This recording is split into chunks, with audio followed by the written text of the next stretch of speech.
ఏ యోగ్యత ఏ అర్హత లేని మమ్మల్ని ప్రభా నీ ఉచిత కృప ద్వారా మాత్రమే ప్రభునైనా అయ్యా ఈ రోజు సజీవ లెక్కలో ఉంచి జీవముల దేవుని మందిరంలోనికి మమ్మల్ని అందరినీ ప్రవేశపెట్టి ప్రభా నేను స్తుతించుకోవడానికి నేను ఆరాధించుకోవడానికి మాకు ఇచ్చిన కృపకై ధన్యతగా నీకు వేలాది కొన్నాది స్తోత్రాలయ్యా.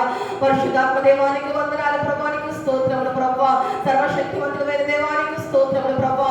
ఇప్పుడు దాన దినముల ప్రభా నా తండ్రి సయ్యా అయ్యా తండ్రి మీరు మమ్మల్ని ప్రేమిస్తున్న విధానం బట్టి వందనాలు చెల్లించుకుంటున్నాను తండ్రి సయ్యా. ఈ దినములో కూడా ప్రతి ఒక్క బిడ్డ బట్టి వందనాలు. ఇంకా తీసుకురావాల్సిన బిడ్డ కూడా త్వరపెట్టి తీసుకురండి ప్రభు. ఎవ్వరు మన ఆలోచన కూడా నీ సన్నిధిలో వచ్చి మేము అందరం కూడా ప్రభు నా తండ్రి సయ్యా అయ్యా ఈ సమయంలో నీ దాసుని పక్షం నిలబడవచ్చుండగా ప్రభా వాక్యమైన దేవ మాతో మాట్లాడిన ప్రభా ఆనాడు శరీరధారిగా ఉన్న దినాల్లో ప్రభా అయ్యా మాట్లాడి వారం రోజుల ప్రభు నా తండ్రి సయ్యా అయ్యా తండ్రి మీరైతే ప్రభు నా తండ్రి సేవ వలుగల కొండ దగ్గర నుంచి ప్రభా యెరూషలేమునకు ప్రభు నా తండ్రి వీధుల్లో ప్రభా అయ్యా దావీదు కుమారునికి చేయము ప్రభు పేరిట వచ్చేవాడు స్తుతింపబడును గాక అని ప్రభా అయ్యా తండ్రి ఎలాగైతే మీరు స్తుతించబడి ఉన్నారు మీ నామం ఎలాగైతే మహిమపరచబడినదో మీరు ఎలాగైతే ఘనపరచబడి ఉన్నారో ప్రభు నా తండ్రి సయ్యా మేము కూడా ప్రభు ఎల్లప్పుడూ స్తుతించేవారుగా ప్రభా నీ సన్నిధిని ఆనందపరిచేవారుగా నిన్ను సంతోషపెట్టేవారుగా మేము ఉన్నట్టు సహాయం చేయండి ప్రభా. అయ్యా నీకు వందనాలు చెల్లించుకుంటున్నాం దేవానికి స్తోత్రములు ప్రభా. అయ్యా పరిశుద్ధాత్మ దేవా ఈ దినముల ప్రభు నా తండ్రి సయ్యా నీ దాసుని పక్షం నిలబడి మాతో మాట్లాడవచ్చుండగా ప్రభా వాక్యమైన దేవ మాతో మాట్లాడండి. ఏ బిడ్డ ఆకలితో వచ్చినారో ఏ దాహముగా వచ్చినారో వెలిగిన దేవుడు ప్రభా ఈ ఆత్మీయ ఆహారాన్ని ప్రభా అయ్యా మా అందరి వరకు విరిచి పట్టించబడిన దేవానికి స్తోత్రములు ప్రభా. అయ్యా కూర్చొని వాక్యం పెట్టిన మమ్మల్ని స్వాదంగా తీసుకోండి ప్రభా. మీరు బుద్ధిని గ్రహింపు మనసును మాకు దయచేయండి ప్రభా. నిన్న వాక్యం మంచి నిలబడినంతగా ఉన్నట్లు సహాయం చేయండి. మరొకసారి దాసులు కొట్టి చట్టు వరకు పరుచుకోండి. పరిశుద్ధాత్మ దేవా అయ్యా మీరే బోధకుడై నీ దాసు నోటని వాక్కు నుంచి ప్రభా నీ వాక్యం వెళ్ళడంతోనే ప్రభా మా మధ్య నీ ఆత్మకార్యములు జరగడానికి సహాయం చేయవలసిన దేవానికి వందనాలు. మీ సాధనగా మీ పనిపెట్టుకుని ఆయుధములను గణపరచన జరిగించబడచ్చు. ప్రతి ఒక్క కార్యక్రమం క్రమంగా మర్యాదగా జరిగించబడచ్చు. మీ నా మహిమార్థమై ప్రభా ప్రతి ఒక్క బిడ్డ త్వరపెట్టి తీసుకురాబడచ్చు. యేసు నామమున తండ్రి ఆమేన్.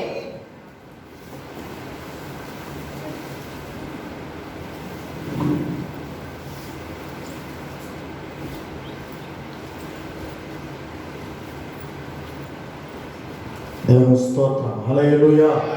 అందరూ చెప్తామండి హల్లెలూయా. మరొకసారి రెండు చేతులు ఎత్తి బిగ్గరగా స్తోత్రాలు చెబుదాం. హల్లెలూయా. మంచిది.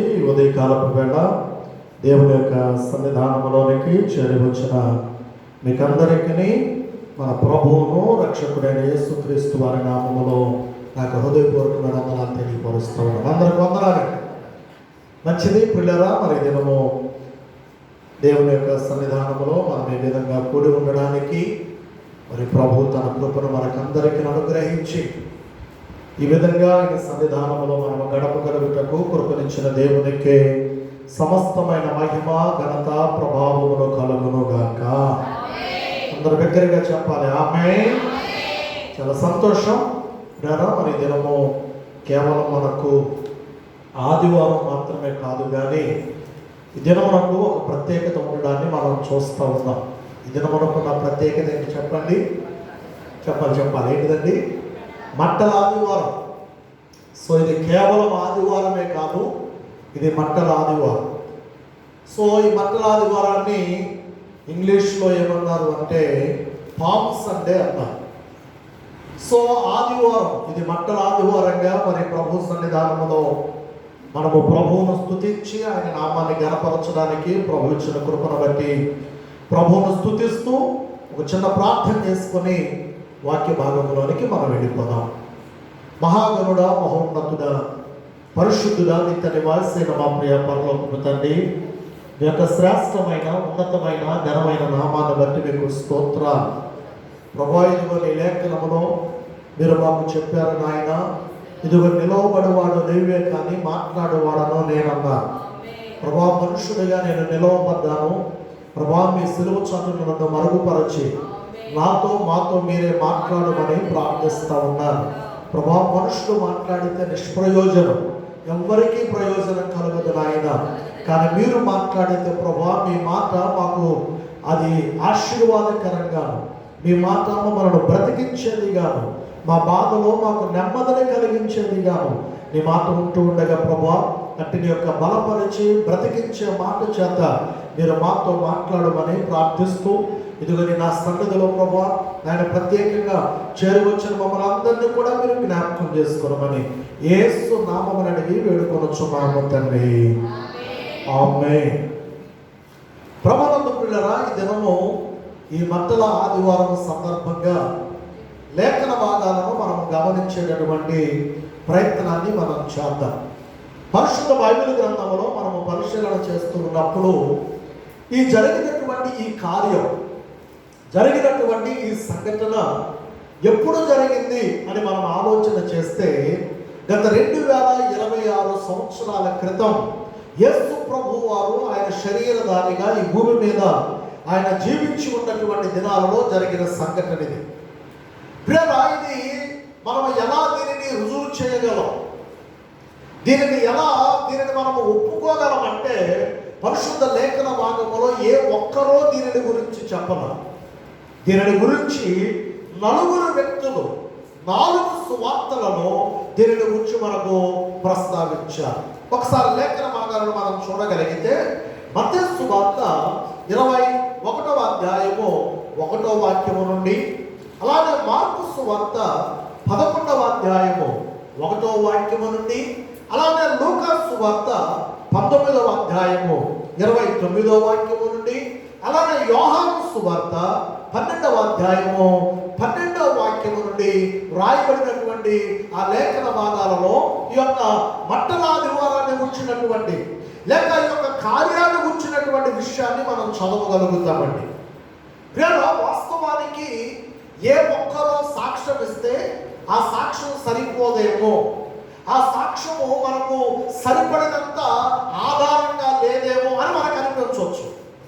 కానీ ఇక్కడ ఒక్కరు కాదు, ఇద్దరు కాదు, ముగ్గురు కాదు, ఏకంగా 4 దేవుని శిష్యులు, 4 ప్రభువును వెంబడించిన వారు, 4 ఆ కార్యములో పాలు పొందిన వారు, 4 ఆ కార్యమును కనులారా చూచిన వారు, 4 సాక్ష్యం ఇస్తూ వారు చెప్పుచున్న మాట ఏమిటంటే, ఇదిగో ఆనాడు యెరూషలేములో ప్రభువు, ఆయన రాజులకు రాజుగా, ప్రభువులకు ప్రభువుగా, ఆయన జనసమూహముల మధ్యగా ఆయన జయోత్సాహములు చేయించు, ఆయనను గణపరుస్తూ ప్రజలు గణపరిచారు అని చెప్పి వారు సాక్ష్యం ఇస్తా ఉన్నారు. అందరూ బట్టి గట్టిగా దేవుని స్తోత్రం చెబుదాం, దగ్గరగా చెప్తాం హల్లెలూయా.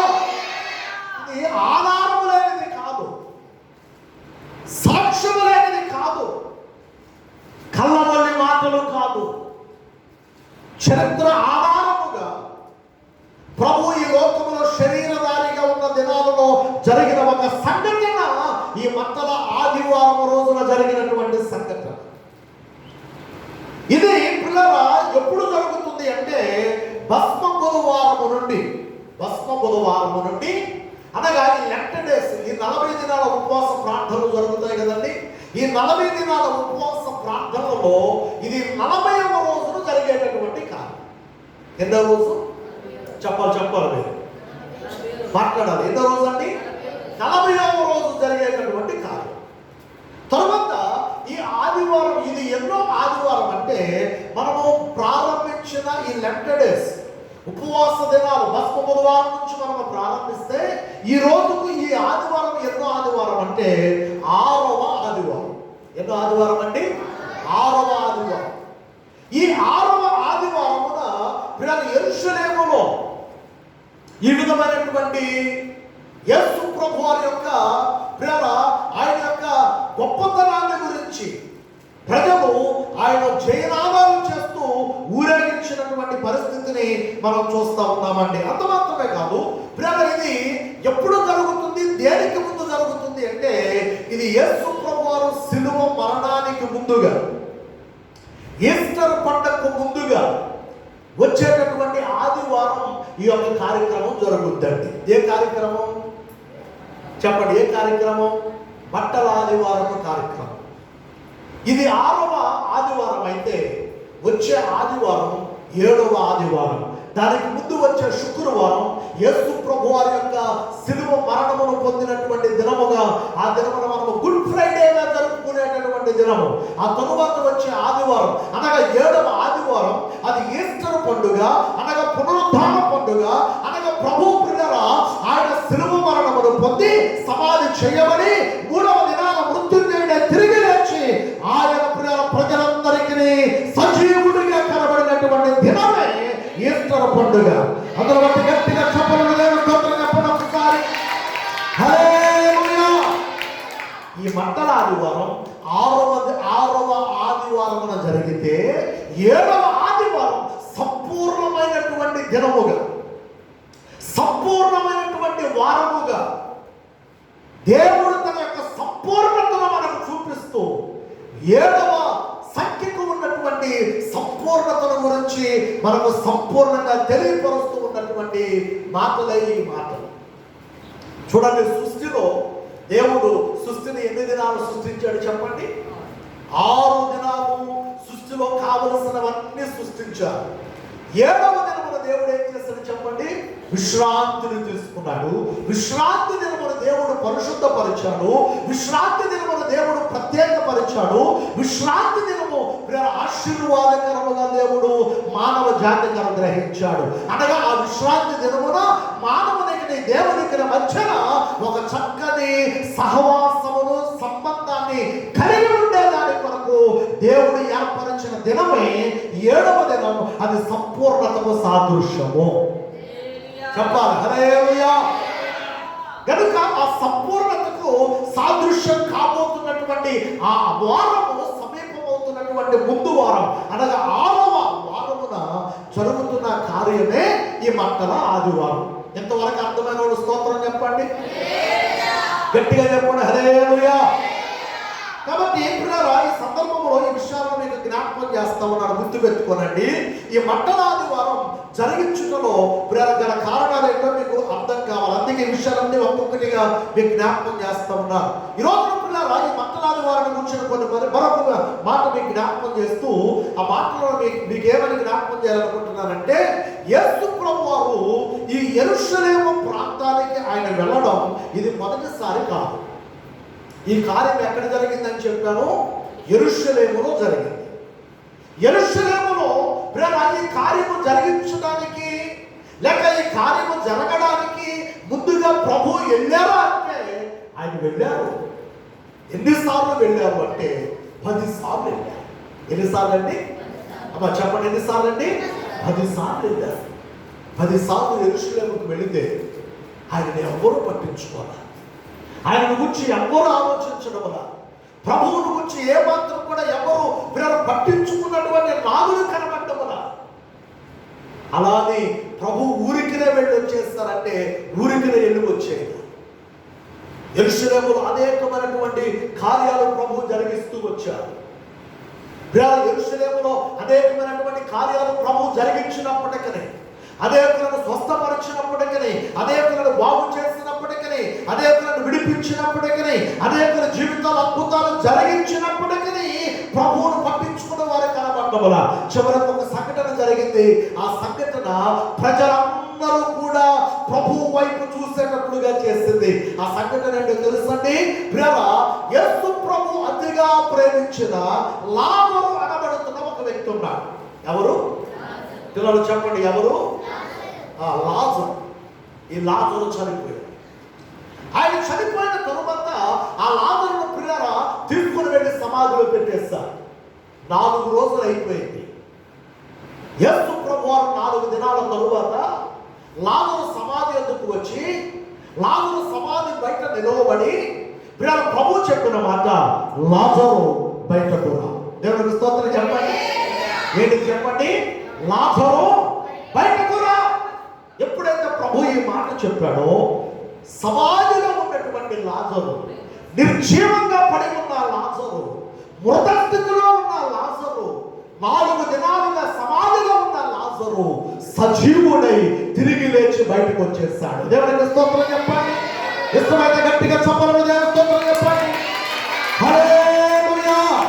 అనగా స్వస్థతలు చేసిన, అద్భుతాలు చేసిన, విడుదల కార్యాలు చేసిన, ప్రజలను బాగు చేసిన, ప్రభువును పట్టించుకున్న వారు కనబడ్డారు. కానీ ఎప్పుడైతే చనిపోయిన లాజరును ప్రభు బ్రతికించాడో వెంటనే ప్రజలందరూ కూడా ఏమనుకున్నారో తెలుసా? ఈయన మనం అనుకున్నట్లుగా సామాన్యమైన వాడు కాదు. ఈయన మనం అనుకున్నట్లుగా సాదాసీదమైనటువంటి వ్యక్తి కాదు. ఈయన దేవుని కుమారుడు, ఈయనే స్వయంగా దేవుడు అని ప్రజల పిల్లల యేసుని గణపరచడం ప్రారంభించారు. దేవనామానికి మహిమ కలుగునుగాక. ఆ క్రమములో భాగంగానే ఆయన దేవుని కుమారుడిగా, ఆయన గొప్పవాడిగా, ఆయన ఉన్నతమైన వాడిగా వారు అర్థం చేసుకొని ఆయన గణపరుస్తూ ఉన్నటువంటి క్రమములో 11వసారి యేసు ప్రభువారు యెరూషలేమునకు ఆరాధ్యాపనం చేశారు. అనగా యెరూషలేమునకు 11వసారి ప్రభు రావడానికి ఇష్టపడ్డారు. ఆ క్రమములోనే ప్రభు చేస్తున్న కార్యం ఏమిటో త్వరగా కొన్ని విషయాలను మీరు జ్ఞాపకం చేస్తాను. మత్తయి సువార్తలో, మార్కు సువార్తలో, లూకా సువార్తలో, యోహాను సువార్తలో ఉన్నటువంటి భాగాలన్నీ కూడా చదవడానికి సమయం చాలదు. ఇప్పుడు మనం ఏం చేద్దామంటే మార్కు సువార్తలో ఉన్న భాగాన్ని మనం చదువుదాం. మార్కు సువార్త 11వ అధ్యాయం. వారు యెరూషలేమునకు సమీపించి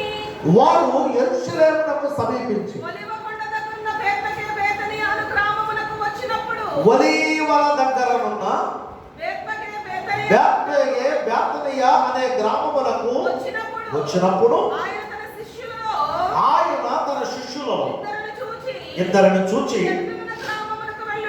మీరు ఎదుటనున్న గ్రామమునకు వెళ్ళండి, అందులో మీరు ప్రవేశింపగా కట్టబడి ఉన్న ఒక గాడిద పిల్ల కనబడును.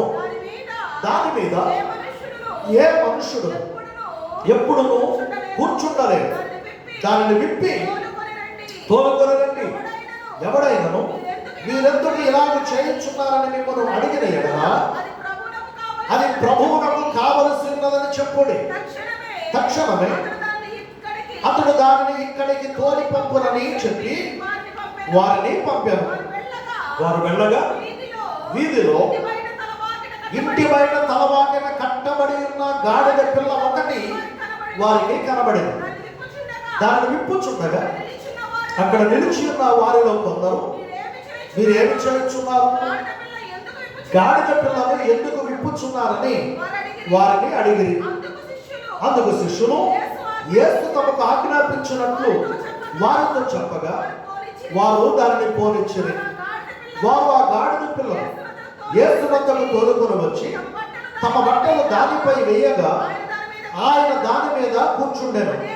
అనేకులు తమ బట్టలను దాని పొడవున పరచిరి. కొందరు తమ పొలములలో నరికిన కొమ్మలను పరచిరి.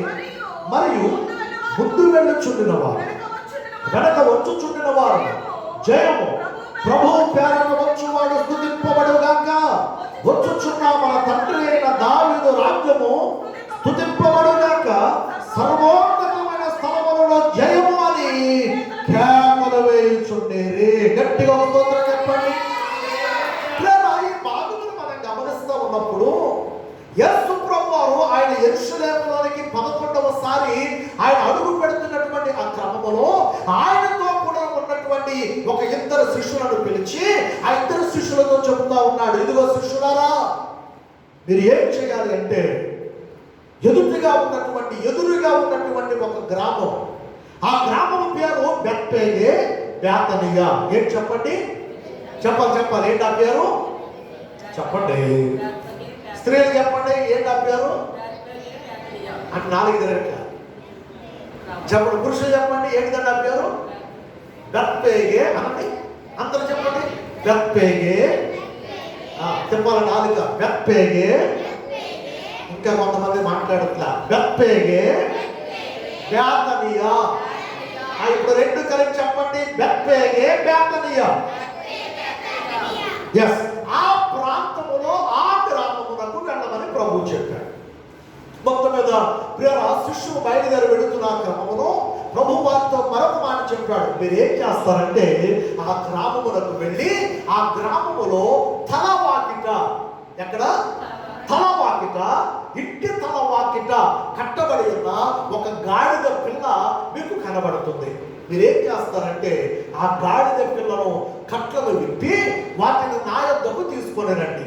ఎప్పుడైతే మీరు వాటిని నా యొద్దకు తీసుకొని వస్తారో ఇప్పటి వరకు ఎవరో దాని మీద కూర్చుంటలేరు కనుక నేను ఏం చేస్తానంటే ఆ గాడిద మీద కూర్చుంటాను. కూర్చుంటాను. దేవుడికి స్తోత్రం కలుగునుగా. ఎప్పుడైతే నేను ఆ గాడిద మీద కూర్చుంటానో అప్పుడు మీరు ఏం చేస్తారంటే నన్ను యెరూషలేములోనికి తోడుకొని వెళ్ళండి. దేవుడి స్తోత్రం చెప్పండి. ఇంతవరకు బాగుంది. మొత్తం మీద పిల్లల యేసు ప్రభు వారు చెప్పినట్లుగానే శిష్యులు వెళ్ళారు.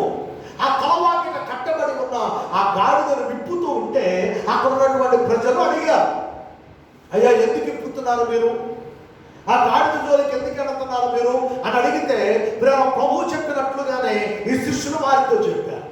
వెంటనే వారు ఏం చేస్తారంటే, సరే అయితే అది ప్రభువుకు కావాలా, అయితే దాన్ని మీరు తోలికెళ్ళండి అని చెప్పి వారు కూడా సహాయం చేసి దానిని తోలి పంపించారు. ఆ తరువాత యేసు ప్రభు వారు దాని మీద కూర్చున్నారు. అక్కడికి వచ్చిన తరువాత యేసు ప్రభు వారు దాని మీద కూర్చుంటే ఇప్పుడు ప్రజలందరూ కూడా ఏం చేస్తున్నారు, యేసు ప్రభు వారు ఆ గాడిద మీద ప్రయాణిస్తూ యెరూషలేములోకి అడుగు పెడుతూ ఉంటే ప్రజలందరూ కూడా ఏం చేస్తున్నారు చెప్పండి, ఏం పట్టుకోలేదు. అక్కడ రాయబడిన మాట మీరు చదవండి. అక్కడ రాయబడిన మాట చదవండి. జయము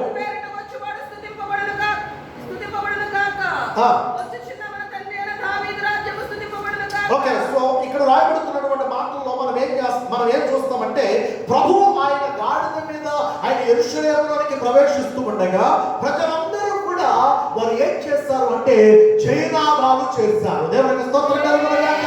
వారు జయనాదాలు చేస్తూ వారు అంటున్న మాట ఏమిటంటే, దావీదు కుమారునికి జయము కలుగునుగాక, ప్రభువు నామమునకు మహిమ కలుగునుగాక, ఇదిగో దావీదు కుమారుడిగా వచ్చిన ఇదిగో యేసయ్య నామమునకు మహిమ కలుగునుగాక, హోసన్నా జయము అని వారు కేకలు వేస్తూ ఉన్నారు.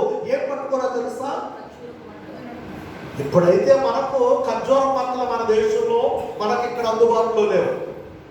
కానీ యెరూషలేములో ఆ రోజుల్లో పిల్లల ఖర్జూరపు పంటలు వారు చేత పట్టుకొని ఈ జయనాదాలు వారు చేస్తూ ప్రభువును వెంబడిస్తూ ప్రభువును ఆ యొక్క యెరూషలేము పురవీధుల్లో ఊరేగిస్తూ ప్రభువును యెరూషలేములోనికి వారు వెంట పెట్టుకొని తీసుకొని వెళ్ళారు. దేవునికి స్తోత్రం చెప్పండి. ఈ సందర్భంలో నేను ధ్యానిస్తున్నప్పుడు నాకు ఒక 3 మాటలు ప్రభు చెప్పిన మాటలు నాకు ఆశ్చర్యం కలిగించాయి.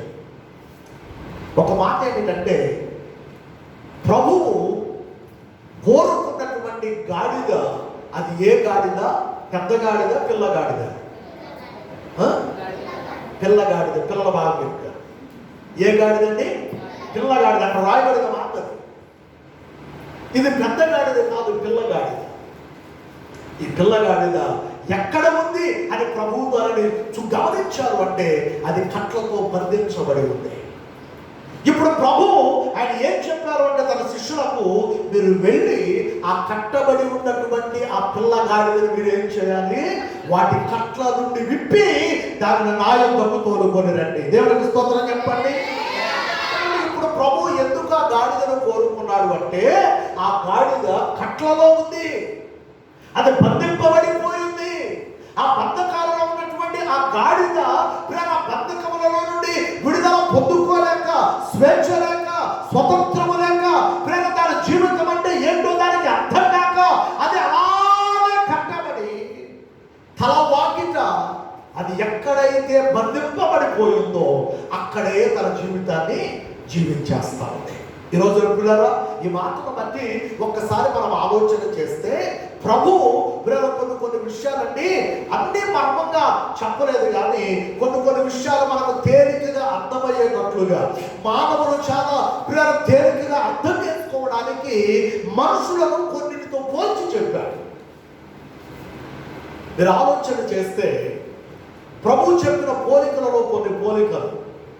ఒకటి, మనుషులను దేనితో పోల్చాడు అంటే గొర్రెలతో పోల్చాడు. దేనితో పోల్చాడు చెప్పండి, మాట్లాడాలి మీరు. దేనితోనండి? గొర్రెలతో. అందుకని యోహాను సువార్తలు అంటాడు కదా, ఇదిగో నేను మీకు కాపరిని, మీరు నా స్వరం వింటే మీరు నాకు ఎలా ఉంటారు చెప్పండి, గొర్రెలుగా ఉంటారు. యోహాను సువార్తలు 15-14 అధ్యాయాల్లో ఆ మాటను మనం చూస్తాం. ఆ తరువాత ప్రభువు వేటితో మానవులను పోల్చాడు అంటే ఆకాశ పక్షులతో పోల్చాడు. మత్తయి సువార్త 6వ అధ్యాయంలో మాటను మనం చూస్తాం. ఇదిగో మీరు ఆకాశ పక్షుల కంటే శ్రేష్ఠుడు కాదా? ఆ తర్వాత ప్రభువు వేటితో మానవులను పోల్చాడు అంటే చెట్టుతో పోల్చాడు. అంజూరపు చెట్టు దగ్గరకు ప్రభు వెళ్ళినప్పుడు ఆ చెట్టుకు పిల్లరా ఫలాలు ఉన్నాయేమో, ఆ ఫలమును ఒక్క ఫలమైన కోసుకొని తిని తన ఆకలిని తీర్చుకుందామని ఆ చెట్టు దగ్గరకు వెళితే ఆ చెట్టుకి ఏం లేదు, ఒక్క ఫలం కూడా కనబడలేదు. చెట్టుతో పోల్చాడు.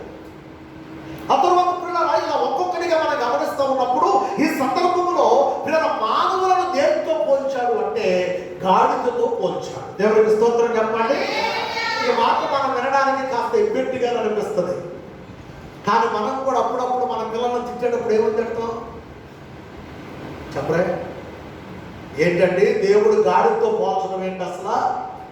అసలు దేవుడికి ఏమన్నా న్యాయం ఉందా? దేవుడు మనల్ని గాడులు అంటాడా అని మనం అనుకుంటున్నాం కదా. మరి మనం మన పిల్లల్ని దేనితో పోలుస్తూ తిడతాం అప్పుడప్పుడు. అరే గాడిద అట్లేదా? ఈ భాష రాదేమని ఇంకొంతమంది మరి కాస్త ఒక అడుగు ముందుకేసి అరే అడ్డగాడిద అనేవాడు లేకపోవాలా, అరే కుక్క అనేవాడు లేకపోవాలా. అంటే మనమైతే జక్కయ్య గారు మన పిల్లలు ఏదైనా అనొచ్చు, మన పిల్లలను ఎలాగైనా పోల్చి తిట్టవచ్చు, కానీ దేవుడు తన యొక్క పరసంబంధమైన విషయాలను మనకు బోధించే క్రమములో ఆయన వేటితో నన్ను పోల్చి మనకు అర్థమయ్యేటట్లుగా చెప్పే ప్రయత్నం చేస్తే దానిని మనం ఏం చేస్తామో చెప్పలే, తప్పు పడతాం. లేదండి అర్థం చేసుకునే వారికి అర్థమైనంత దేవుని స్తోత్రం చెప్పాలి. హల్లెలూయా. బైబిల్ గ్రంథం కేవలం అక్షరార్థంగానే మనం చూడకూడదండి. బైబిల్ గ్రంథంలో ఉన్న దేవుని మాటలు అక్షరార్థంగానే మనము ఆలోచన చేస్తూ కూర్చుంటే ఆ అక్షరం ఏం చేస్తుందంటే లేఖనం తెలియజేస్తా ఉన్నదంటే అక్షరం మనం ఏం చేస్తుందంటే చంపి వేస్తుంది, కానీ ఆత్మ ఏం చేస్తుందంటే అనగా దానిలో ఉన్న పరమార్థం ఏం చేస్తుందంటే చచ్చిపోయిన స్థితిలో ఉన్న మనలను అది బ్రతికించేస్తుంది. దేవుడికి స్తోత్రం కలుగును. కాబట్టి బైబిల్ గ్రంథాలు ఎప్పుడు మనము అక్షరార్థంగా చూడకూడదండి, ఆత్మీయార్థంగా దీనిని చూసే ప్రయత్నం చేయాలి. ఇక్కడ త్వరగా మీకు జ్ఞాపకం చేస్తూ ఉన్నాను. ఈ గాడిదను గురించి మనం ఆలోచన చేస్తూ ఉన్నప్పుడు ఈ గాడిద బంధింపబడిపోయి కట్లతో ఉండిపోయింది. ఎందుకు ప్రభు ఈ గాడిదను కోరుకున్నాడు అంటే దాని కట్లలో నుండి దానిని విడిపించడానికి, దాని బంధకములలో నుండి దానిని విడిపించడానికి, అదన్న పరిస్థితిని మార్చడానికి, దానికి స్వేచ్ఛనివ్వడానికి, దానికి స్వతంత్రాన్ని కలుగు చేయడానికి, తనకు కూడా ఒక జీవితం అంటూ ఉంది అన్న వాస్తవాన్ని తనకు చెప్పడానికి ప్రభు ఆ గాడిదను కోరుకున్నాడు. దేవునికి స్తోత్రం కలుగును. లోకం ప్రేమ ఆ పోలికను ఒక్కసారి మనకు ఆపాదింప చేసుకోగలిగితే, ఒక్కసారి ఆ పోలికను మనకు ఆపాదింప చేసుకోగలిగితే నిజమే మన జీవితాల్లో కూడా మన జీవితం అంటే ఏంటో మనకు అర్థం కావడం వల్ల, మనం ఎక్కడ ఉన్నామో మనకు అర్థం కావడం వల్ల, మనం ఎలా బ్రతుకుతున్నామో మనకు అర్థం కావడం వల్ల, మనం ఎక్కడ జీవిస్తున్నామో మనకు అర్థం కావడం వల్ల ఈ రోజులో చిన్న పెద్ద తేడా లేకుండా మానవ జాతి పిల్లల వారి యొక్క వ్యక్తిగత జీవితాలలో ఇదిగో భయంకరమైనటువంటి బంధకములతో బంధింపబడి జీవితం యొక్క పరమార్థం ఏమిటో తెలుసుకోలేని పరిస్థితుల్లో జీవిస్తా ఉన్నారు. అందుకే మానవుడు ఈ రోజున పిల్లల బహు భయంకరమైనటువంటి పాపము అనబడుతున్న కట్ల చేత బంధింపబడిపోయి ఉండిపోయాడు. పాపపు కట్లు, చిన్న పాపమా పెద్ద పాపమా అన్నది నేను మాట్లాడటం వల్ల పాపము ఏదైనా పాపమే, ముళ్ళు ఏదైనా ముల్లే, పాము ఏదైనా పామే, విషం ఏదైనా విషమే. ఇక్కడ చిన్న పాపమా పెద్ద పాపమా అన్న విషయాల గురించి నేను మాట్లాడడం లేదు, కానీ ఈ రోజున మానవుడు పాపమనబడుతున్న కట్ల చేత బంధింపబడి ఆ వెలుపలకు రాలేని పరిస్థితుల్లో పాపముతోనే తన జీవితాన్ని ముగించి వేసి నిత్య నరకాగ్నికి సమీపమైపోతూ ఉన్నాడు. ఎన్ని రకాల బంధకాలండి! పాపమనబడుతున్న బంధకం, రోగమనబడుతున్న బంధకం, ప్రేమ వారి జీవితాల్లో వ్యసనమనబడుతున్నటువంటి బంధకం, వ్యసనాల నుండి బయటకు రాలేకపోతున్నారు. ప్రేమ స్త్రీలకు ఉండే వ్యసనాలు స్త్రీలకి, పురుషులకు ఉండే వ్యసనాలు పురుషులకు, చిన్నలకు ఉండే వ్యసనాలు చిన్నలకి, పెద్దలకు ఉండే వ్యసనాలు పెద్దలకి. ఈ రోజున ఆయా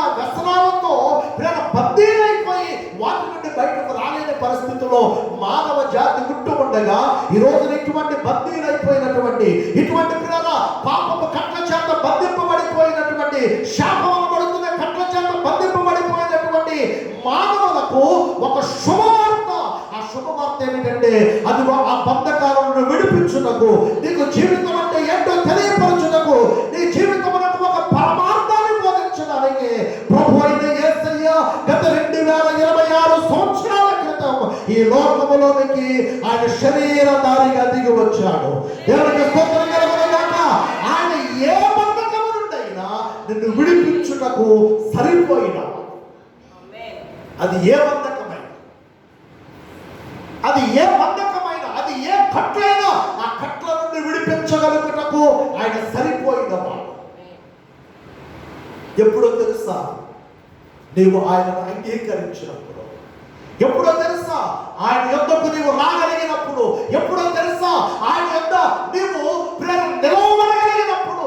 నీ బంధకముల నుండి ఆయన విడిపించగలుగుటకు శక్తివంతుడు, సమర్థుడై ఉన్నాడు. గట్టిగా స్తోత్రం చెప్పండి. గాడిద చేసిన పని అదే. తాను నిలిచి ఉన్న స్థలాన్ని విడిచిపెట్టేసింది. తాను బందీ అయినటువంటి బంధకములలో నుండి అది విడిపించుకొని యేసు ప్రభు వారి దగ్గరకు వచ్చింది. అంతే. తన జీవితం యొక్క అర్థమే మారిపోయిందండి. మీకు తెలుసా గాడిద స్వభావం ఏంటి? తెలుసా గాడిద స్వభావం ఏంటి? చెప్పండి అమ్మా. ముందుకు వస్తేనేమో, మీరు ఎప్పుడన్నా చూసారా గాడిదని? చూసామన్న వాళ్ళ స్తోత్రం చెప్పండి. మిగిలిన చూడలేదా? చూడకపోతే ఇక్కడ మన పక్కనే ఆగిరి బల్లోనే ఉన్నాయి గాడులు. చాలా గాడులు ఉన్నాయి. రోడ్డు మీద వెళుతుంటే చాలా ట్రాఫిక్ ఆగిపోతుంది. దాని గురించి 1-2 కాదు. గాడిద యొక్క స్వభావం ఏంటంటేనండి, దాని దగ్గరకు వెళ్ళాం అనుకో, పిల్లలు అంటున్నారా, దాని దగ్గరికి వెళితే ఏం చేస్తో తెలుసా? అమాంతంగా నోరు తెరిచి కరిచేస్తుంది. ఒకవేళ దాని దగ్గరకు వెళ్ళి దాని ముందు నిలబడితే కలుస్తుంది కదా అని ఒకవేళ దాని వెనక్కు వెళ్ళే ప్రయత్నం చేస్తాం అనుకోండి, అదేం చేస్తో తెలుసా? మామూలుగా తనతో ఎక్కిలు ఒక తగ్గుతుంది వెనక్కి. అది తన్నే ఎక్కడ తగ్గుతుందో తెలుసండి? ఖచ్చితంగా మూతి మీద తగ్గుతుంది. ఎందుకంటే అది ఎగిరినప్పుడు దాని కాళ్ళు అలా పైకి రాస్తాయి. అందుకనే గాడిద చాలా ప్రమాదకరమైందండి. అది ముందుకు వస్తే కరుస్తుంది, వెనకెడితే తన్నుతుంది. కానీ ఇప్పుడు ప్రభువు దగ్గరకు వచ్చిన ఈ గాడిద ఏం చేస్తుందో తెలుసా?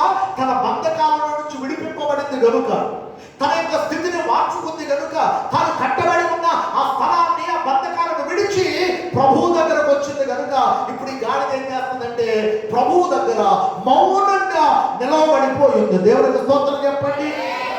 మౌనంగా నిలవబడిపోయి ఉంటే ఇప్పుడు రెండవదిగా ప్రభు ఏం చేస్తారు అంటే, తన ముందు నిలిచి ఉన్న ఆ గాడిద మీద ఆయన ఎక్కి కూర్చున్నారు.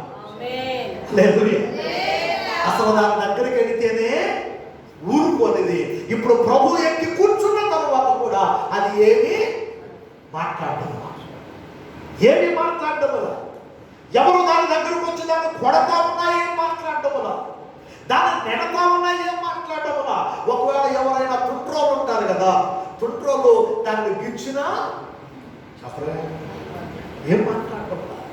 కారణం ఏమిటంటే ప్రభువు దగ్గరకు వచ్చిన ఆ గాడిద మీద ఎవరు ఆశీనులయ్యారు చెప్పండి? మాట్లాడాలి. ఎవరు ఆశీనులయ్యారు? యేసయ్య ఆశీనుడై ఉన్నాడు. ఇప్పుడు యేసయ్య ఆశీనుడైన తరువాత ఆ గాడిద జీవితంలో సంపూర్ణంగా మార్పు కలిగింది. హల్లెలూయా చెప్పండి. కాబట్టి నా ప్రభువునందు ప్రియమైన వారలారా, మొదటిగా కట్టబడి ఉన్నటువంటి గాడిదను దాని కట్ల నుండి విప్పడానికి ప్రభువు దానిని కోరుకున్నాడు. రెండవదిగా ప్రభు ఎందుకు ఆ గాడిదను కోరుకున్నాడు అంటే, ఆ గాడిద మీద ఆయన ఆశీనుడై ఉండడానికి కోరుకున్నాడు. ఇప్పుడు మనము కూడా దీనిని మనకు ఆపాదింప చేసుకుంటే, ఒకప్పుడు కట్టబడి ఉన్న గాడిదలో ప్రభు ఆ కట్ల నుండి మనల్ని విడిపించాడు. దేవుడికి స్తోత్రం కలుగుతుంది. విడిపింపబడిన తరువాత ప్రభు ఇప్పుడు మన మీద ఏమై ఉండాలి? ఆశీనుడై ఉండాలి. హల్లెలూయా చెప్పండి. ఆయన ఆశీనుడై ఉండాలి అనగా ప్రభువును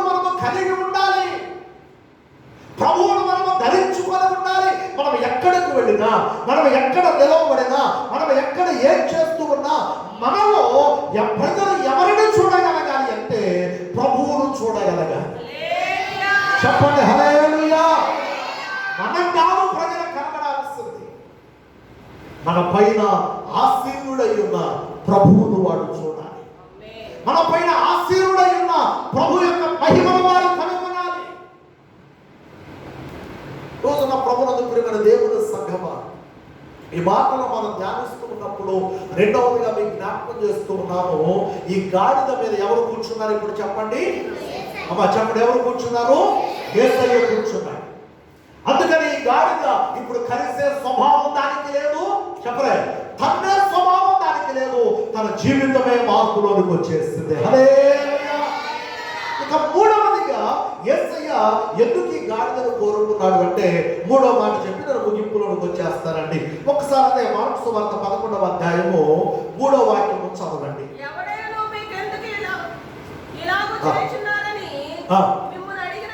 మిమ్మల్ని అడిగిన ఎడల అది ఎవరికి కావలసి ఉన్నది చెప్పాలి. అందరూ ఎవరికి కావాలి? ప్రభువునకు కావాలి. హల్లెలూయా చెప్పండి ఒకసారి. ప్రభు చెప్పిన మాట, ఇదిగో ఎవరైనా మిమ్మల్ని అడిగితే మీరు ఏం చెప్పండి వారికి, ఇది ఎవరికి కావాలి? ప్రభువుకు కావాలి అని చెప్పండి వారికి అన్నారు. రోజున పిల్లలు ఈ మాటను మనం ఆలోచన చేస్తే, లోకంలో ఉన్నటువంటి మనం ఎవరికి అవసరం ఉన్నా లేకపోయినా, అమ్మా వింటున్నారండి, ఎవరికి మనం ఉపయోగపడినా ఉపయోగపడకపోయినా, ఎవరికి మనము కావలసి వచ్చినా అవసరం లేకపోయినా, మనం ఎవరికి కావాలి అంటే ప్రభువుకు మనం కావాలి. హల్లెలూయా. ప్రభువుకు మనం కావాలి. ఎందుకో తెలుసా? నిరుపయోగంగా పడి ఉన్న మనలను ఉపయోగంలోనికి తీసుకొని రావడానికి. ఎందుకు? పనికిరాని మనలను పనికొచ్చే పాత్రగా చేయడానికి. ఎవరికి ఉపయోగం లేని మనలను అందరికి ఉపయోగపడేటట్లుగా చేయడానికి. అందరూ ప్రక్కన పెట్టేసిన మనలను అందరూ మన ఎందుకు వచ్చేటట్లుగా చేయడానికి. నిషేధింపబడినటువంటి మనలను మూలకు తలరాయిగా చేయడానికి ఆయన మనను కోరుకుంటున్నాడండి. అందరూ విడిచిపెట్టేశారు, అందరూ నెట్టివేశారు, అందరూ నెట్టివేశారు. ఇక మీతో నాకు పని లేదు అన్నారు. ఎవరిని? యోసేపు తీసుకొని వెళ్ళి గుట్టులో పడవేస్తారు. అన్నదప్పుడు అసలు నాకు యోసేపు అంటే మా పెట్టదు, అసలు యోసేపు బ్రతకడానికి వీల్లేదు, యోసేపును చంపివేద్దాం అనుకున్నారు వాస్తవానికి. కానీ దేవుని మహాకృప, దేవునికి యోసేపు కావాలి కనుక యోసేపును చంపివేయకుండా నీరు లేని గుంటలో పడదోసేటట్లుగా చేశారు. ఆ తర్వాత నీరు లేని గుంటలో పడదోయబడిన యోసేపు ఆ నీరు లేని గుంటలో ఉండి బాధపడుతూ ఉన్నాడు, ఏడుస్తూ ఉన్నాడు, కన్నీరు కారుస్తూ ఉన్నాడు. అయ్యా, ఇదిగో నా అన్నలయ్యా, ఇదిగో నాయనా, ఇదిగో ఒకే కడుపున పుట్టిన మా అన్నలు, ఇదిగో నా యొక్క జీవితం ఎలా చేశారంటే దేవా అని ఏడుస్తూ ఉన్నాడు యోసేపు. ఈ లోపల వర్తకము వారు వ్యాపారం చేసుకునేవారు, వారు అలా వెళుతూ ఉండగా తన అన్నలకు కనబడ్డారు. అప్పుడు వారు ఏమనుకున్నారో తెలుసా? యోసేపుని నీరు లేని గుంటలో పడేస్తే ఉపయోగం ఏముంది, యోసేపును వారికి అమ్మి వేస్తే నాకు కనీసం ఏమొస్తుంది చెప్పలే. అమ్మితే ఏమొస్తుందండి? డబ్బులు వస్తాయి. కాబట్టి వీళ్ళు అమ్మి వేద్దాం అనుకున్నారు. మొత్తం మీద యోసేపును ఆ గుంటలో నుంచి పైకి తీస్తుంటే యోసేపు అనుకున్నాడు, అమ్మో నా అన్నలకు నా ప్రేమ, నా మీద ఎంత ప్రేమ పుట్టుకొచ్చింది, ఇదిగో నా అన్నలు, ఇదిగో నన్ను మరలా గుంటలో నుండి బయటకు తీస్తున్నారు, అమ్మో నేను మొత్తం మీద తప్పింపబడ్డా, రక్షింపబడ్డా, నా అన్న నా ప్రేమను పొందుకున్నా అని యోసేపు అనుకుంటా ఉంటే చివరికి వారు ఏం చేస్తారో తెలుసా? ఆ గుంటలో పడవేసిన యోసేపును బయటకు తీసి వ్యాపారం చేసుకుంటూ ఆ మార్గాన్ని వెళ్ళిపోతున్న ఐగుప్తీయులకు యోసేపును అప్పగిస్తారు. యోసేపు ఏడుస్తూ ఉన్నాడు. అన్నలారా ఎందుకు ఇలా చేస్తున్నారా? అరే మనం ఒకే కడుపును పుట్టామురా, అరే మనం ఒకే పేరును పంచుకొని పుట్టామురా, ఇలా జరగడానికి వీల్లేదురా అని యోసేపు ఏడుస్తూ బాధపడుతూ ఉంటే మొత్తం మీద యోసేపును బలవంతంగా ఆ వర్తకపు వారికి అమ్మి వేసి అతను చేతులు దొరుకుకొని అక్కడ నుంచి తిరిగి వెళ్ళిపోయారు. ఇప్పుడు యోసేపు ఆ దేశానికి కొనిపోబడ్డాడు. ఆ దేశంలో యోసేపు బానిసగా బ్రతుకుతూ ఉన్నాడు. కాలం గడుస్తూ ఉంది, దినాలు గడుస్తూ ఉన్నాయి. ఒక రోజు రానే వచ్చింది. వర్తకు వారు ఏం చేశారు అంటే ఆ యోసేపుని తీసుకొని వెళ్ళి రాజు గారికి అప్పగించారు. గట్టిగా చెప్పబడి ఎప్పుడైతే రాజు గారికి అప్పగించారో రాజు గారు ఏం చేశాడో తెలుసా? ఈ యోసేపును తన ఆస్థానం అంతటి మీద అధికారిగా నియమించేశాడు. ఇప్పుడు చివరకు యోసేపు పరిస్థితి ఎలా అయిపోయిందంటే రాజుగారి తరువాత రాజుగారి స్థాయిలోకి యోసేపు వెళ్ళిపోయాడు. ఈ విషయం అందరికి తెలియదు. వారు అనుకున్నారు అమ్మి వేశాం, వాడు ఎక్కడికో వెళ్ళిపోయాడు అని వారు అనుకున్నారు. కానీ దినాలు గడుస్తూ ఉన్నాయి. ఈ రాజు స్థానంలో ఉన్నటువంటి యోసేపు రాజ్యం అంతటి మీద అధికారిగా ఉన్నాడు. దినాలు గడుస్తూ ఉండగా అన్నలు తన తండ్రి ఏ ప్రాంతంలో అయితే ఉన్నారో ఆ ప్రాంతంలో కరువు వచ్చేసింది. తినడానికి తిండి దొరకడం. అప్పుడు తండ్రి చెప్పాడు, నాయనా ఇదిగో ఇక్కడ మనం ఇలానే ఉంటే మనం చచ్చిపోతామురా. కనుక మనం ఏం చేద్దామంటే ఇదిగో మీరు ఏం చేస్తారంటే మనకు దూరముగా ఉన్నటువంటి ఆ ఐగుప్తు దేశానికి వెళ్ళి అక్కడ ఏమైనా ఆహారం మనకు దొరుకుతుందేమో కనుక్కోలేదండి రా అన్నాడు. మొత్తం మీద అన్నలు వెళ్ళాము. అక్కడికి వెళ్ళిన తర్వాత ఆ రాజుగారిని చూస్తే అన్నలకు ఏమీ గుర్తు దొరకడం లేదు. అన్నలకు తెలియదు. అన్నలు అనుకున్నారు వాస్తవానికి వాడు లేడు, ఎటో వెళ్ళిపోయాడు అనుకున్నాడు. కానీ వారు దూరంగా ఉండగానే యోసేపు వారిని గుర్తుపట్టాడు. దేవుడికి స్తోత్రం కదా. ఎవరిని గుర్తుపట్టాడు? ఎవరైతే యోసేపును వస్త్రహీనుడుగా చేశారో, ఎవరైతే యోసేపును నీళ్ళలేని గుట్టలో పడదోశారో, ఎవరైతే యోసేపును ఆ గుట్టలో నుండి బయటకు తీసి అమ్ము వారికి లేక వ్యాపారం చేసుకుంటున్న వారికి అమ్మి వేశారో ఆ అన్నలను యోసేపు దూరంగా ఉండగానే గుర్తుపట్టాడు. మొత్తం మీద వారు యోసేపు దగ్గరకు వచ్చారు. రాజుగారు నీకు నమస్కారం అయ్యానే సాష్టాంగపడ్డారు. దేవుని స్తోత్రం చెప్పండి. హల్లెలూయా చెప్పండి. తెలియకుండా కానీ అన్నలు ఎక్కడికి వచ్చి పడ్డారు? ఇప్పుడు తమ్ముడు కాళ్ళ దగ్గరకు వచ్చి పడ్డారు. తమ్ముడికి అర్థమైపోతుంది నా అన్నలు ఇక్కడ దాకా వచ్చారు అంటే మొత్తం మీద నా అన్నలకి ఏదో పెద్ద సమస్య వచ్చి ఉంటుంది. మొత్తం మీద వారికి తెలియనట్లుగానే వారి ఎవరో వారి ఎవరో యోసేపు తనకు తెలియనట్లుగానే యాక్షన్ చేయడం ప్రారంభించారు. రాజుగారు కదండి, వారు సాష్టాంగ పడితే వారిని లేమన్నాడు. ఆ తర్వాత వారిని అడుగుతూ ఉన్నారు. ఎలా అడుగుతున్నాడు తెలుసా? తమ్ముళ్ళలాగా అడగడం. రాజుగారు లాగా వారిని అడుగుతున్నాడు. ఎవరు మీరు? ఎందుకు వచ్చారు మీరు? ఏం కావాలి మీకు? తెలియదా యోసేపుకి? చెప్పాలి మీరు, తెలుసు. అయినా వారిని అడుగుతూ ఉంటే వారు భయపడిపోతూ గజగజ వణుకుతూ యోసేపుకు సమాధానం చెప్పి, అయ్యా మాకు తినడానికి తిండి లేదయ్యా, ఇదిగో మా తండ్రి గారు ఫలానా, ఇదిగో మా తండ్రి గారు ఇక్కడికి పంపించాడు, ఆహారం ఏమన్నా దొరికితే తీసుకుని రమ్మని చెప్పాడు. అలా చరిత్ర అంతా చెప్పారు. చెప్పిన తర్వాత యోసేపు చెప్పిన మాట ఏంటో తెలుసా? ఇదిగో మీరు ఏం చేయాలి అంటే మీ తండ్రి గారిని అలానే మీకున్నటువంటి తమ్ముడిని అందరిని వెంటబెట్టుకొని మీరు మరలా రండి, మీకు కావలసినంత ఆహారమును నేను సమృద్ధిగా దయచేస్తాను అని యోసేపు చెప్పాడు. దేవుని స్తోత్రం చెప్పండి. ఈ సందర్భంలో చాలా విషయాలు ఉన్నాయి. ఇవన్నీ నేను చెప్పను.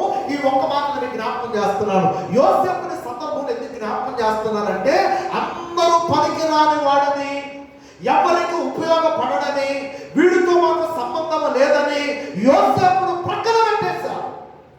కానీ ప్రక్కన పెట్టబడిన యోసేపే మరలా అందరికీ పనికొచ్చేటట్లుగా దేవుడు చేశాడు. చెప్పండి హల్లెలూయా. ఈ ముగింపు మాత్రమే మీకు జ్ఞాపకం చేస్తా ఉన్నాను. ఈ రోజు నువ్వు ఎలా ఉన్నావన్నది నాకు తెలియదు, కానీ నువ్వు ఏ పరిస్థితిలో ఉన్నావన్నది నాకు తెలియదు, కానీ నీవు ఉన్నది ఏ పరిస్థితి అయినా నీవు ప్రభువునకు కావాలంటే. చెప్పండి హల్లెలూయా.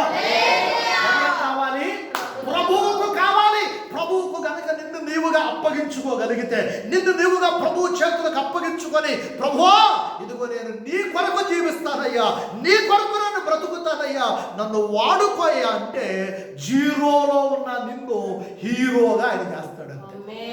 చెప్పు హల్లెలూయా. అలసిపోయినట్టున్నారు అందరూ. అలసిపోయిన వాళ్ళు స్తోత్రం చెప్పండి. మామగారు బాగా అలసిపోయారు.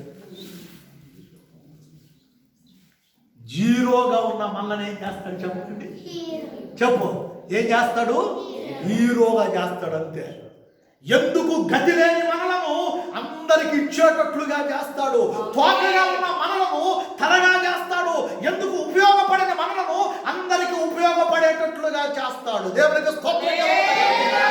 ఎప్పుడంటే ఆయన మనను కోరుకుంటున్నప్పుడు ఆయన చేతిలోనికి మనం వెళ్ళిపోతే, వెళ్ళకుండా నేను నాదేనండి, నేనుగానే ఉంటానండి, ఆయన మాత్రం నాకు అన్ని చేయాలండి అంటే అది అయ్యే పని కాదు. అందుకే ఇక్కడ రాయబడుతున్న మాట, అది ఎవరికి కావాలి? ప్రభువులకు కావాలి. మరి ఈ రోజున నిన్ను కూడా ఆయన కోరుకుంటున్నాడు. మరి నీ జీవితాన్ని ఆయన చేతిలో పెట్టగలవా? నీ జీవితంలో ఆయన చేతులు పెట్టి, ప్రభువా ఇదిగో నేను ఇక్కడ ఉన్నానయ్యా, ఇదిగో నన్ను వాడుకోండి అయ్యా, ఇదిగో మీ మహిమార్థమై నన్ను నిలవబెట్టండి అయ్యా, మీకు మహిమ తెచ్చేటట్లుగా మీ సాక్షిగా నేను బ్రతుకుతానయ్యా అని ప్రభుతో నువ్వు చెప్పగలవా?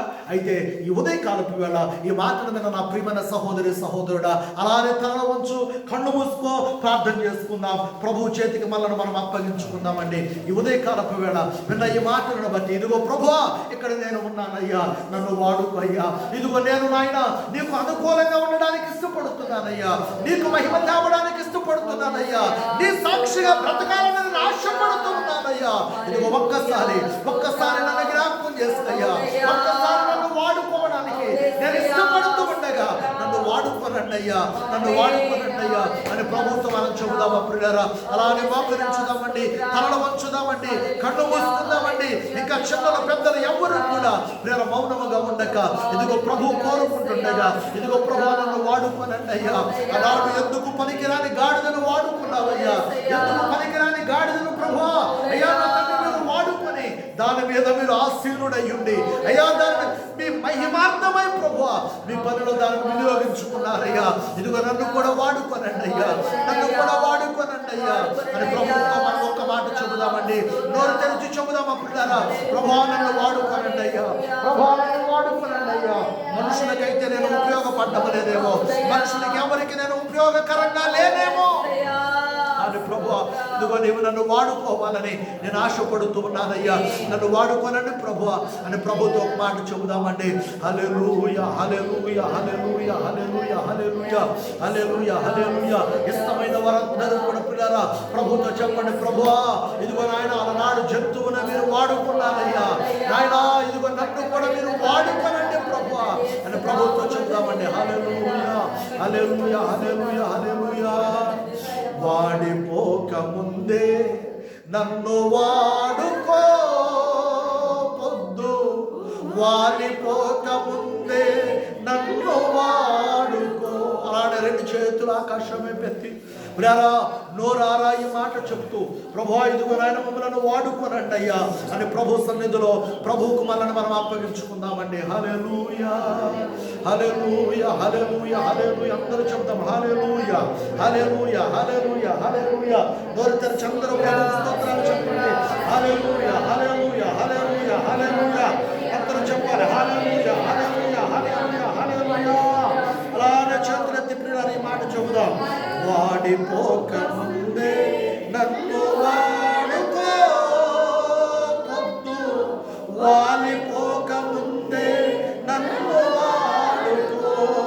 చెప్పండి, వాడిపోక ముందే నన్ను వాడుకో, పొద్దు వాలిపోక ముందే నన్ను వాడుకో. వాడుకో యేసయ్యా నీ గాడి నే మోస్తా. చెప్పండి, వాడుకో యేసయ్యా నీ గాడి నే మోస్తా. వాడిపోక ముందే నన్ను వాడుకో, పొద్దు వాలిపోక ముందే నన్ను వాడుకో. ఈ జీవితం మీరిచ్చినదయ్యా, ఈ జీవితం మీరిచ్చినదయ్యా, ఈ ప్రాణం మీరిచ్చినదయ్యా, ఈ ఆయుష్ మీరిచ్చినదయ్యా. మాదంటూ ఏమీ లేదయ్యా. కనుక ఇదిగో నీ సన్నిధిలో నాయనా నీ సాక్షిగా బ్రతకాలని, నీ కాడిని కొయ్యాలని ఆశపడుతూ ఉన్నామయ్యా. మమ్మల్ని వాడుకోనండి యేసయ్యా, మమ్మల్ని వాడుకోనండి అయ్యా. ఆయన ఎంతమంది అయితే అయ్యా చేతులు నీ వైపు చాపి యేసయ్యా మమ్మల్ని వాడుకోనండి అయ్యా, మమ్మల్ని ఉపయోగించండి అయ్యా, మీ సాక్షిగా నిలవబెట్టండి అయ్యా. మా ద్వారా మీరు మహిమ పొందుకోండి. చేతులు చాపి నీ సహాయాన్ని కోరుకుంటూ ఉన్నారు. నిశ్చయముగా ప్రభువా నీ దక్షిణ హస్తముతో వారిని మీరు పట్టుకోనండి అయ్యా, వారిని మీరు నడిపించండి అయ్యా, వారిని మీరు వాడుకోనండి అయ్యా, వారిని సాక్షిగా నిలవబెట్టండి అయ్యా. మీ నామానికి మహిమ తెచ్చుకోనమని చేతులెత్తిన ప్రతి ఒక్కరిని మీరు బలపరచు. ఈ దినము మొదలుకొని ప్రభువా ఒక ఉన్నతమైన స్థితిలో, ఒక ఉన్నతమైన నాయన నా ప్రభువా నాయన అనుభూతితో నిబిడలో సాగిపోవడానికి సహాయం చేయండి. ఇదిగో మమ్మల్ని మేముగా మీ చేతులకు అప్పగించుకుంటూ మీ కృప కొరకై వేడుకుంటూ యేసు నామమున అడిగి వేడుకొనుచున్నాము తండ్రి. అందరూ చెబుదాము ఆమేన్.